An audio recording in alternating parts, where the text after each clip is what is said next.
Éco Live, nous émettons à Kinshasa, capitale de la République démocratique du Congo. Voici donc pour vous les différentes rubriques qui vont devoir marquer la chronique de ce jour. Nous y allons déjà avec les nouvelles en bref qui vous donneront l'essentiel de l'actualité économique en République démocratique du Congo. Nous aurons également les chiffres clés qui vous seront présentés par Judith Unamaka qui reviendra bien sûr dans le taux d'échange et la conjoncture économique en RDC. Nous allons aussi vous amener prélever la température du marché. Ça sera bien sûr la rubrique Zoom Wenze qui vous sera présentée par Naomi Kandé. Nous allons revenir sur ce plateau pour recevoir pour le compte de la rubrique dossier Judith Piombo qui nous parlera bien sûr des résolutions de la 34e session ordinaire de l'Union africaine, oui, avec la prise de la tête par la République démocratique du Congo. Nous allons aussi recevoir pour vous un invité sur ce plateau. Il s'agira de Patrick Mouyaya qui est député mais aussi qui a participé à cette 34e session. Nous n'allons pas finir sans pour autant vous amener prendre la chronique. Il s'agira bien sûr de Patrick,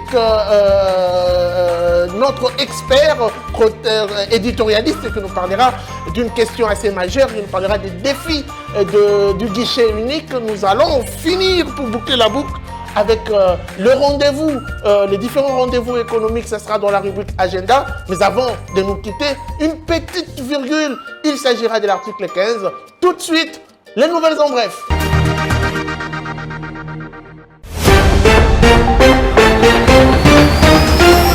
Commençons ces nouvelles en bref avec la 34e session ordinaire de l'Union africaine, tenue virtuellement du 6 au 7 février, qui a permis aux chefs d'État et gouvernement d'examiner certains dossiers prioritaires. Il s'agit notamment de la lutte contre la Covid-19, la mise en œuvre de la zone de libre-échange continentale africaine et les réformes institutionnelles de cette grande organisation. Poursuivons l'information avec le secteur de l'agriculture qui devra continuer son calvaire en 2021, faute du financement nécessaire. Entre-temps, le pays continue de dépenser plus de 2 milliards de dollars américains pour importer le produit vivrier. Il est donc étonnant que le gouvernement ne s'empresse pas à faire de l'agriculture une priorité. En 2021, moins de 30 millions de dollars d'investissements publics sur ressources propres sont prévus pour le secteur de l'agriculture, pourtant d'une importance capitale.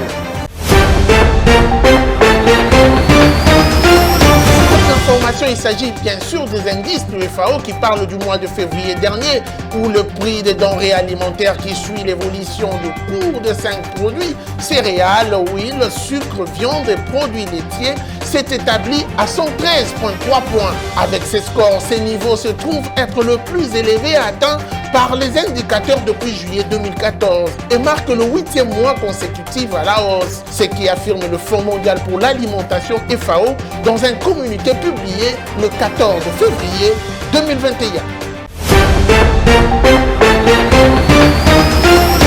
Finissons ces nouvelles en bref avec cette nette stabilité sur le marché mondial. L'or au comptant vient de chuter sur la barre de 1800 dollars américains l'once pour la première fois depuis la fin du mois de novembre de l'année dernière. Une baisse estimée à 2,5%, soit 1787 dollars l'once. Le contrat à terme sur l'or américain ont également reculé de 2,5% à 1788 l'once à New York.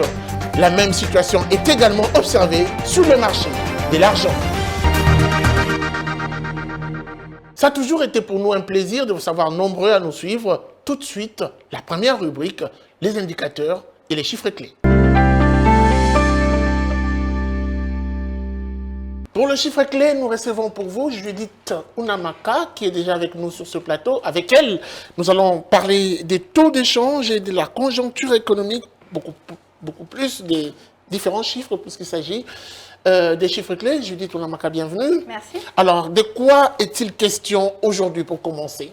Alors, comme vous venez de le dire tout à l'heure, nous allons parler des taux de change sur différents marchés en République démocratique du Congo. Okay. Alors, commençons d'abord par le taux de la Banque centrale du Congo, qui comme est le taux d'habitude. officiel. Oui. Alors, la Banque centrale a mis à jour son taux officiel, où 1 dollar se négocie à 1980 francs congolais, un franc CFA se négocie à 3,62 centimes, alors qu'un euro se change à 2375 francs congolais. Okay. Poursuivant avec le taux de change sur les marchés parallèles, nous avons eu à répertorier 3 endroits pour évaluer le développement du taux de change dans ces différents marchés. Alors, à Pompage, 1 dollar se négocie à 2000 francs congolais, un franc CFA se change à 3,62 centimes, tandis qu'un euro se négocie à 2377 francs congolais. Vers Massine à Petro-Congo, 1 dollar se change à 2000 francs congolais, un franc CFA se négocie à 3,6 centimes, alors qu'un euro se change à 2390 francs congolais. Venons-en à Tchangou, où 1 dollar équivaut à 2000 francs congolais, alors qu'un franc CFA se négocie à 3,62 centimes et 1 euro à 2390 francs congolais. Voilà, justement, toutes ces précisions nous poussent quand même à évoquer une question majeure. Il s'agit bien sûr de la conjoncture économique actuelle. Que dire ?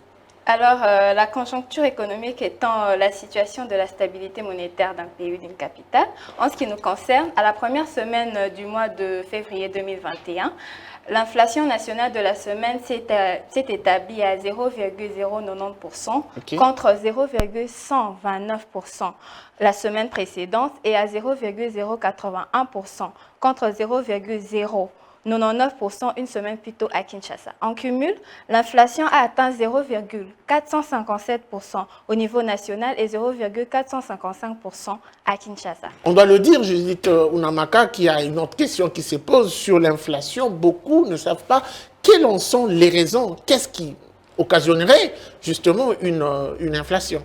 L'inflation de la semaine est due notamment à la hausse des prix des services de restauration, des combustibles et des céréales non transformées, ainsi que des oléagineux. Merci beaucoup à vous, Judith Unamaka, pour toutes ces précisions. Je pense que vous reviendrez prochainement pour un autre ça ne sera pas un dossier, d'autres précisions, d'autres indicateurs chiffrés et avec preuve à l'appui. Merci à vous. C'était donc la rubrique chiffres clés. Nous allons procéder à une autre rubrique. Il s'agit bien sûr de Zoom Wednesday. Après ceci, suivez.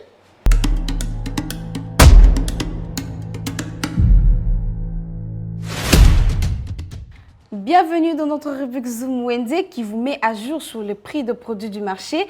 Aujourd'hui, on vous emmène visiter le marché de l'UPN qui se trouve dans la commune de Ngaliema. On a répertorié pour vous quelques prix de viande où l'on trouve un carton de cuisses de poulet à 29 000 francs, le poulet poids 10 à 36 000 francs, poids 11 à 38 000 francs, poids 12 à 49 000 francs, poids 14 à 56 000 francs. On a aussi le dos de poulet à 29 000 francs, deux ailes de poulet à 48 000 francs, le pied de porc à 36 000 francs, les côtisses de porc à 46 000 francs, queue de porc à 30 000 francs, le pommeau de bœuf à 29 000 francs. On a aussi pour vous le masque de porc qu'on appelle le posso en lingala à 45 000 francs, langue de porc à 38 000 francs, langue de porc 11 kg à 40 000 francs, viande de joka à 80 000 francs, les carbonats de bœuf de Kananga à 100 000 francs, les entrecôtes de bœuf à 131 000 francs. Merci de nous avoir suivis dans notre rubrique Zoom Wednesday et à un prochain numéro.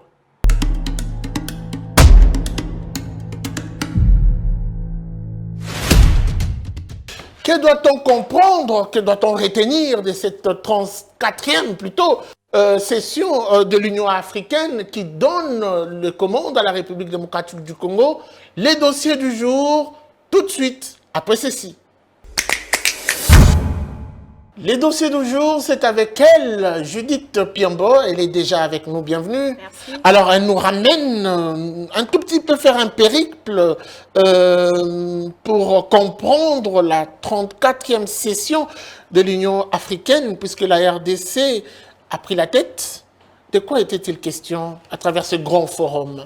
Cette 34e session ordinaire de l'Union africaine a été clôturée hier par le président de la République démocratique du Congo, Félix Tshisekedi. Oui. Alors, les conclusions de ce sommet portent essentiellement sur 4 principaux dossiers, à savoir la lutte contre la Covid-19, la réforme institutionnelle, le projet de la ZLECAf et enfin la réalisation des activités de l'Union africaine pour l'année 2021. Alors, que doit-on comprendre de ces 4 dossiers sélectionnés et répartis?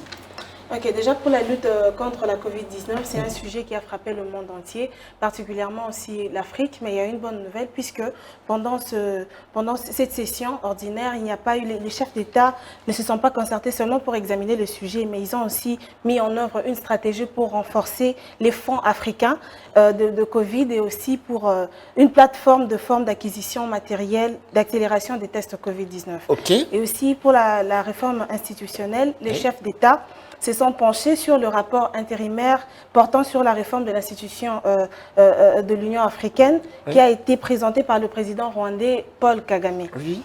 Pour la ZLECAf, la zone de libre-échange continentale africaine, ici les chefs d'État se sont mis d'accord, ils ont démontré leur preuve à leur engagement en faveur de l'intégralité du continent, de l'intégration du continent. Okay. Donc cela s'implique par le lancement de la ZLECAf qui a eu lieu d'ailleurs le 1er janvier 2021.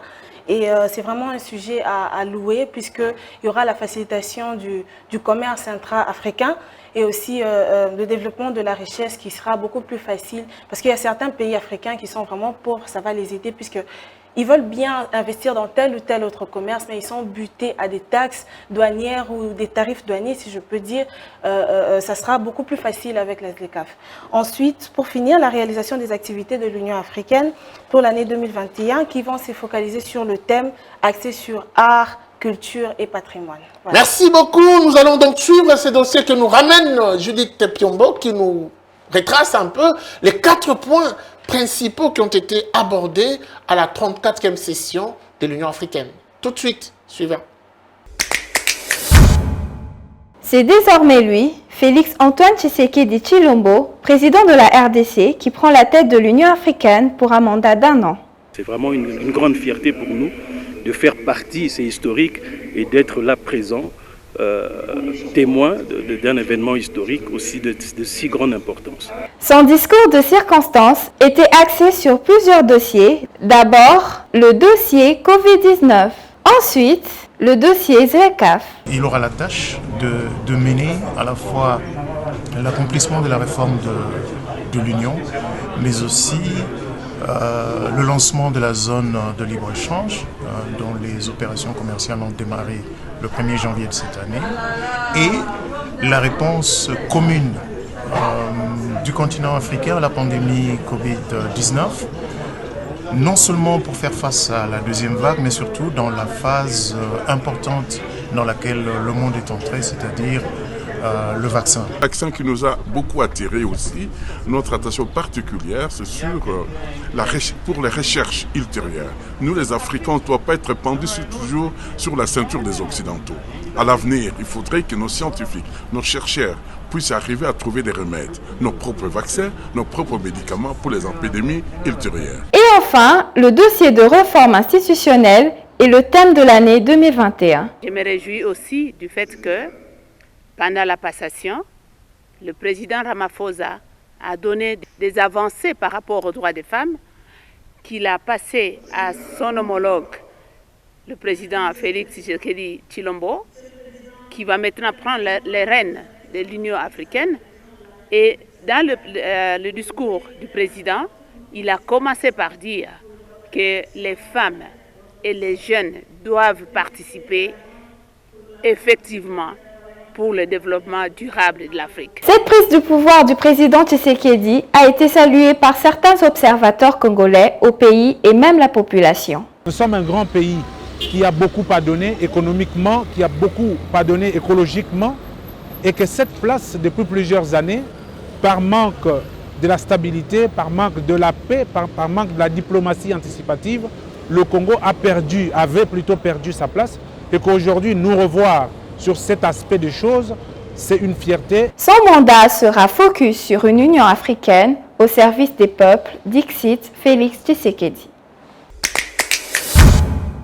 Merci beaucoup, Judith Piombo, pour toutes ces précisions. Je pense que vous reviendrez très prochainement avec un autre sujet, dossier qui pourra intéresser nos internautes. Bien sûr.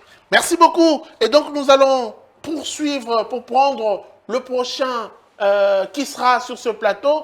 Justement, c'est un invité qui va éclairer la lanterne donner beaucoup plus son point de vue, puisqu'il a participé à cette 34e session de l'Union africaine. Il s'appelle Patrick Mouyaya. C'est tout de suite, après ceci. Suivez.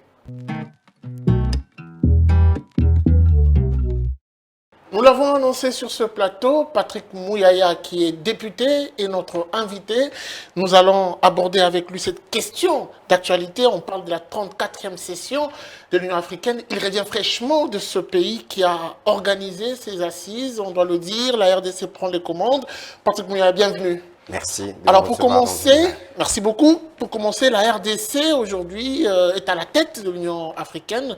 Quel est le bénéfice direct, l'intérêt que tire la République démocratique du Congo? L'intérêt, c'est d'abord un repositionnement au plan continental, principalement parce que c'est la République démocratique du Congo, à travers son président, qui va porter la voix de l'Afrique. Vous imaginez ce que ça représentait d'être le porte-voix d'1 milliard d'âmes sur le continent et d'être l'interlocuteur des autres chefs d'État à travers le monde, mais aussi être celui qui préside et qui suit au quotidien les développements de toutes les questions de l'Afrique. C'est une responsabilité supplémentaire pour notre président, mais c'est aussi historique parce que la dernière fois, c'était le maréchal Mobutu. À l'époque, il n'était même pas encore maréchal.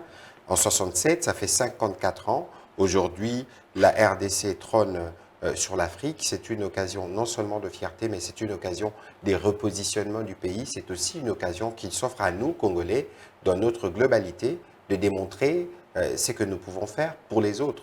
Justement, on doit prendre ça comme une opportunité, mais quels sont les enjeux auxquels la RDC fera face? Mais les enjeux sont énormes. D'abord parce que vous savez que le monde est secoué par la crise de Covid-19 et on parle de la ZLECAf parce que finalement, il faut que l'Afrique, s'il veut être le plus grand marché au monde, il faut qu'on arrive à casser les barrières entre nous, à construire de ponts et les routes et les défis qui nous concernent. Mais on parle aussi de réformes de l'institution, de l'Union africaine elle-même, pour que les États africains soient le premier contributeur et qu'ils puissent être en mesure de se prendre en charge. Et plusieurs questions intégrateurs. Il ne faut pas oublier que la République démocratique du Congo, c'est ces pays au centre de l'Afrique qui peut permettre la connexion Est-Ouest, Nord-Sud. Donc il est important, dans notre rôle central aujourd'hui, de regarder d'Addis Abeba comment le continent doit évoluer et dans cette évolution du continent, comment la RDC peut s'intégrer. Et donc, vous voyez que les enjeux sont de taille. On a quand même suivi le grand résumé qui parle de 4 dossiers au départ pour s'organiser un peu. Vous l'avez dit tout à l'heure, vous l'avez cité. Est-ce que l'Union africaine a le moyen de sa politique? Je crois que la première chose qu'il faut avoir, c'est la volonté. Et comme notre président, Félix Tshisekedi l'a démontré ici en interne, je crois qu'il portera la même volonté au niveau de l'Union africaine. Il y a un programme de réforme qui a été proposé par le président rwandais, qui se poursuivra. Je crois qu'au terme de ces réformes, il y aura des propositions plus contraignantes qui voudraient que les États africains soient les premiers États qui supportent ou qui prennent en charge l'institution continentale pour régler nos problèmes. Ce sera déjà un premier pas. Je crois aussi qu'il y a j'ai perçu qu'il y avait beaucoup de volonté et d'engouement autour de cette présidence de la RDC parce que nous avons eu les privilèges d'assister au débat des chefs d'État. C'était assez houleux pendant à peu près 10 heures, mais vous sentez qu'il y avait une réelle empathie et une réelle détermination que le président Tshisekedi fera, comme lui-même l'a dit, si pas à l'égal, mais mieux que son prédécesseur, qui est le président Cyril Ramaphosa. Revenons un tout petit peu sur ces résolutions, parlons de ce qui semble être plus prioritaire en ce qui concerne la Covid-19, mais aussi cette ZLECAf, la zone de la libre-échange. Qu'est-ce qu'il en ressort exactement? Je crois que sur la Covid-19, il y a une constante. Il faut des vaccins. Il faut investir dans la recherche. Il faut trouver des solutions africaines sur ces problèmes, finalement, qui plombent tous les développements, parce que même le sommet n'a pas été aussi bien qu'il devrait être, parce que ça s'est passé essentiellement en visioconférence. Donc, les mesures que nous imposent les Covid sont aussi des mesures... Il faut tourner les doigts à l'Occident? Non, la question, ce n'est pas de tourner le dos à l'Occident. La question, ce n'est pas rester dépendant de l'Occident, parce que face au Covid, l'Occident lui-même veut d'abord trouver des solutions pour ses citoyens. Nous tous, nous voyons comment la France s'ébat avec la troisième vague, la Grande-Bretagne, les États-Unis Le Portugal récemment, n'en parlons pas. Vous voyez que les pays occidentaux sont eux-mêmes étouffés. Nous avons l'avantage d'avoir une population jeune, ou je ne sais pas s'il y a des facteurs climatiques qui font que la propagation n'est pas la même. C'est une aubaine pour nous organiser vite et protéger nos populations. Ça, c'est ce que nous vivons dans l'Afrique au sud du Sahara, mais le cas en Afrique du Sud est plus dramatique, avec des centaines de milliers d'infectés et des morts. Je crois qu'il est urgent maintenant de mettre en œuvre ou de poursuivre le programme qui a commencé sous la présidence du président Ramaphosa, pour être sûr que dans les meilleurs délais, les populations africaines pourront avoir accès au vaccin. Autant ils ont eu accès à des kits des tests PSR et à des autres qui sont arrivés pour lutter contre la Covid-19. Alors revenons sur la ZLECAf, on en parle presque souvent depuis un temps. Qu'est-ce que l'on doit attendre exactement de cette grande résolution? L'objectif de Est-ce que l'on peut souhaiter bon vent à cette... Non, l'objectif de la ZLECAf est tout simple. Oui. Faire de l'Afrique le plus grand marché du monde. Mais pour y arriver, il faut casser le barrière. Certains l'appellent chapelet de bonnes intentions. Il sera difficile pour l'Afrique de mettre ensemble une politique économique. Tout projet part d'une intention. Toute concrétisation part d'une idée. Et donc, il ne faut pas qu'on soit pessimiste. Il ne faut pas qu'on soit pessimiste et qu'on pense que l'Afrique ne doit être qu'une Afrique qu'on écrit à travers des intentions. Il faut que nous, les descendants, hier, le président Tshisekedi avait parachevé je crois à Joseph Kizerbo, qui disait « l'Afrique, on ne la construira pas, elle se construira elle-même ». Ça veut dire que si nous voulons construire notre continent, nous devons être en mesure de prendre des dispositions qui nous aident à y arriver. Et aujourd'hui, nous regardons la population que nous avons, la croissance de cette population et tout ce que nous avons comme ressources. François Hollande l'a dit ici au sommet de la francophonie, que l'Afrique était la jeunesse du monde. Et donc la ZLECAf aujourd'hui est une opportunité qui nous permet de nous rapprocher davantage. La vraie question, c'est que beaucoup de gens sont inquiets. Ici, les entrepreneurs, nous devenons quoi? Qu'est-ce qui se passe? Justement, le risque, il est grand, il est énorme. C'est l'occasion pour moi, justement, de vous inviter, vous, Zoom Eco, qui est un magazine des références sur les questions économiques, d'aller un peu plus en profondeur pour que ceux qui vous suivent comprennent que la ZLECAf ne se met pas en place automatiquement. On parle des 10 ans, on parle des 13 ans, et ça ne concerne pas tous les produits. Donc, on ne peut pas rester hostile à une initiative qui traverse déjà le continent parce que nous, on n'est pas prêts. On ne sera jamais totalement prêts. Mais c'est là, aujourd'hui, doit servir des détonateurs pour nous, autorités politiques, de nous dire qu'est-ce que nous faisons pour outiller nos entreprises, qu'est-ce que nous faisons pour recréer notre tissu industriel. C'est ça les vrais enjeux, le vrai enjeu, parce qu'il faut être compétitif. Très bien. Je crois que nous avons compris le rôle que nous devons jouer et j'espère vivement que notre gouvernement, c'est lui qui arrive, s'y engagera et nous, les parlements, dans le cadre de nos prérogatives. Alors, je finis ma question avec cette paraphrase de Félix-Antoine Tshisekedi qui dit une Union africaine au service des peuples. Qu'est-ce qu'il sous-entend exactement? Mais je crois que la réponse est... Ça n'a jamais été le cas? La réponse est dans la question, parce que généralement, on parle d'Union africaine, c'est des chefs d'État qui se rencontrent, on parle de deux faces qui entourent les événements. Mais par cette idée, une union au service du peuple, ça veut dire qu'il faut remettre le peuple au centre. Il faut aller trouver ces peuples-là dans les marchés, il faut aller trouver ces peuples-là dans les stades, il faut aller trouver ces peuples-là dans les écoles, regarder dans quelles conditions ils étudient, regarder dans quelles conditions ils se nourrissent pour voir comment l'améliorer. Je crois que c'est tous les mystères autour de cette phrase que le président a d'ailleurs eu l'occasion d'élucider dans son discours d'acceptation de sa fonction de président d'exercice de l'Union africaine. Merci beaucoup, Patrick Mouyaya, d'avoir répondu à notre invitation. C'est moi qui vous remercie. Merci à vous de nous avoir suivis. C'était donc cette partie rubrique invité avec Patrick Mouyaya qui a été plutôt notre invité. Nous allons poursuivre cette tranche vespérale avec une autre rubrique. C'est après ceci. Suivez. Bonjour. Depuis l'année 2014, il a été créé en République démocratique du Congo un guichet unique de création d'entreprises avec deux objectifs.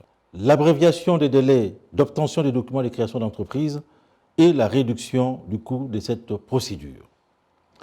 Seulement voilà, le 2 juillet 2020, la ministre de l'économie nationale prend l'arrêté ministériel numéro 011 fixant la nomenclature des activités économiques et les modalités de codification du numéro d'identification national. L'article 3 de cet arrêté stipule la requête en obtention du numéro d'identification national est adressée au secrétaire général à l'économie nationale. C'est donc une situation qui préoccupe les opérateurs économiques et touche même au climat des affaires. La chronique Zoom-Eco des séjours entend explorer les défis du fonctionnement normal du guichet unique de création d'entreprises. 10 indicateurs constituent la méthode de classification de l'amélioration du climat des affaires selon l'indice Doing Business. Le tout premier indicateur se rapporte à la création d'entreprises. Doing Business recense en effet toutes les procédures officiellement exigées ou couramment effectuées ainsi que les délais et les coûts auxquels un entrepreneur fait face lors de la création et la gestion officielle d'une entreprise industrielle ou commerciale, y compris les versements du capital minimum demandé. On retiendra que le classement des économies selon la facilité à créer une entreprise est obtenu en triant leur score pour cet indicateur. En tout état de cause, Doing Business part du principe que toutes les informations nécessaires doivent être facilement accessibles et que l'entrepreneur ne paiera pas de pot de vin. L'amélioration du climat des affaires n'est donc pas un slogan politique comme plusieurs le pensent, mais c'est au contraire un constat qui s'est fait sur base des calculs opérés dans l'observance des 10 indicateurs objectivement vérifiables. Ainsi, la décision de la ministre de l'économie nationale qui exige que la demande de la fiche d'identification nationale soit adressée à son secrétariat général plutôt que directement au guichet unique de création d'entreprise pose problème. C'est donc une décision qui vient briser l'essence même du concept guichet unique. Rappelons que le second objectif ayant milité en faveur de la création du guichet unique de création d'entreprise est bien entendu celui de regrouper en son sein tous les services intervenant dans ce processus, à savoir la DGI, l'ONEM, l'INPP, les ministères de l'économie, les notaires, y compris les ministères de l'environnement. D'ores et déjà, le guichet unique de création d'entreprise traverse des moments difficiles dans son fonctionnement. Bien que tous ces services soient opérationnels au niveau du guichet unique, il faudrait aujourd'hui attendre plus de 3 semaines pour l'acte notarial ou encore le registre de commerce et de crédit immobilier RCCM. L'attente est davantage plus longue, soit plus ou moins 4 mois, pour obtenir les derniers documents tels que le permis d'exploitation délivré par les services du ministère de l'Environnement et le numéro d'impôt obtenu des services de la Direction générale des impôts DGI. Tout cela alors que le site web du guichet unique de création d'entreprise précise que tous les documents sont délivrés en seulement 3 jours. Terminons avec ces chiffres qui sont de nature à pousser les autorités congolaises à favoriser des avancées en ce qui concerne le climat des affaires plutôt qu'à prendre des mesures régressives. Retenons qu'en 5 dernières années, la République démocratique du Congo n'a gagné qu'une seule place dans le classement Doing Business. De 2018 à 2020, l'État congolais a d'ailleurs perdu 3 places. Dans un classement de 190 économies, la République démocratique du Congo est 184e en 2015, même rang en 2016 et 2017, 182e en 2018, 180e en 2019 et en 2020, la République démocratique du Congo est le 183e pays sous les 190 en termes de meilleur climat des affaires. C'est donc un score à améliorer absolument quand on sait qu'on est parmi les 10 derniers. Merci de nous avoir suivis. Quels sont les différents rendez-vous clés? Oui, justement, les rendez-vous économiques de la semaine, nous allons visiter avec vous à travers la rubrique Agenda. Bienvenue à l'agenda. Pour aujourd'hui, nous vous avons rapporté 3 rendez-vous. Mercredi 17 février et jeudi 18 février 2021, le Conseil de gouvernement du FIDA, Fonds international du développement agricole, organise la 44e session qui sera consacrée sur le thème général du développement rural, une condition préalable à la résilience mondiale, en mode virtuel. Autre rendez-vous, cette fois-ci reporté. Il s'agit de la 45e Assemblée générale de la Fédération des sociétés d'assurance et de droit national africain.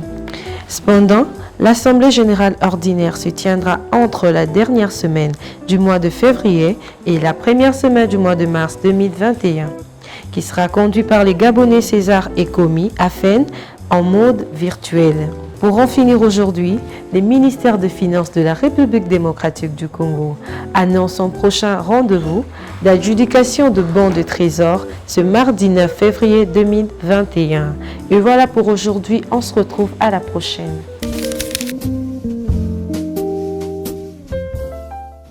Ils sont débrouillards à jamais, ils ont appris à se débrouiller pour gagner leur vie. Face aux vicissitudes de la vie, ils ont appris également comment faire pour faire face aux réalités de la République démocratique du Congo, les réalités du pays, mais aussi comment combattre la pauvreté. Ils sont dans notre rubrique article 15. On y va.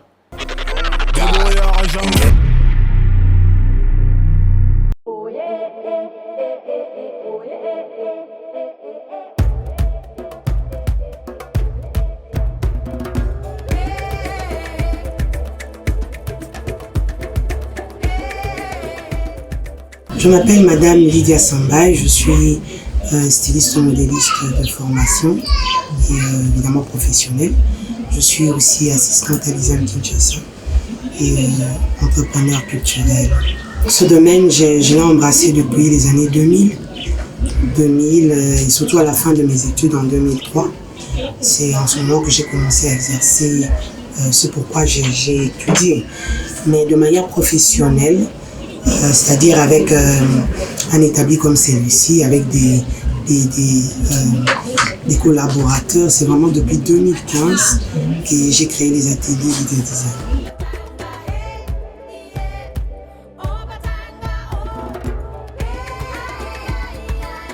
C'est un secteur qui est jonché de beaucoup de difficultés. Déjà que nous ne bénéficions d'aucune subvention de l'État.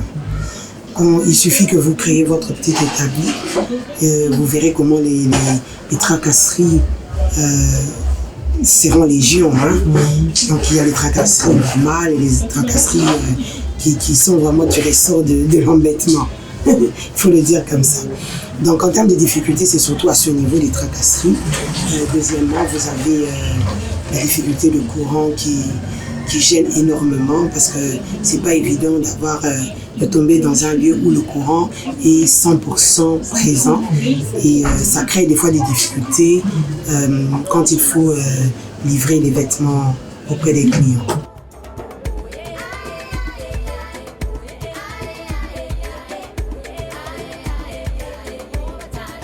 Par rapport à la jeunesse, déjà, je recommanderais aux jeunes gens qui veulent œuvrer dans le secteur de la mode de s'y lancer. C'est vrai que ce n'est pas facile. Ici, là, dans la télé, tel que vous voyez, vous avez affaire à la plupart sont des gradués. Vous voyez? Donc, ce n'est pas facile de travailler dans notre secteur, mais vaut mieux faire quelque chose que de ne rien faire. Quand vous ne faites rien, ça vous donne une place de mendiant. Donc, vaut mieux encore faire un vêtement et arriver à avoir même $5 ou un $10 de ce vêtement que n'avoir rien et commencer à faire quémander de porte en porte. Il y a quelque chose qui réduit la valeur surtout d'une femme, c'est cela. Une femme, l'idéal pour une femme, c'est d'être autonome. Au lieu d'être vendeuse de sexe, vendeuse de tout ce qui est répréhensible.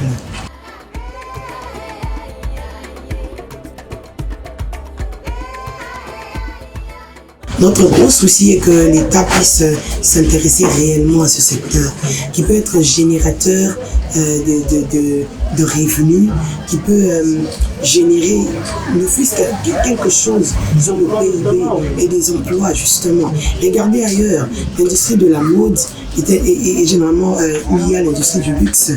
Il y a des grandes avenues qui sont réservées au secteur de la mode. Allez à Paris, vous allez le voir. Donc il suffit qu'aujourd'hui, en RDC, qu'on décide de nous donner par exemple toute une avenue. Je prends un exemple, il y a plein d'avenues ici sur Gombe et puis voilà, prendre toute une avenue, réserver ça aux grandes boutiques réservées à la mode. Vous verrez que les gens vont se dire, ah, avenue Wana, qu'est-ce qui s'y passe? Ne fût-ce que l'intérêt, si l'État montre ne fût-ce que l'intérêt, je crois que la population va suivre.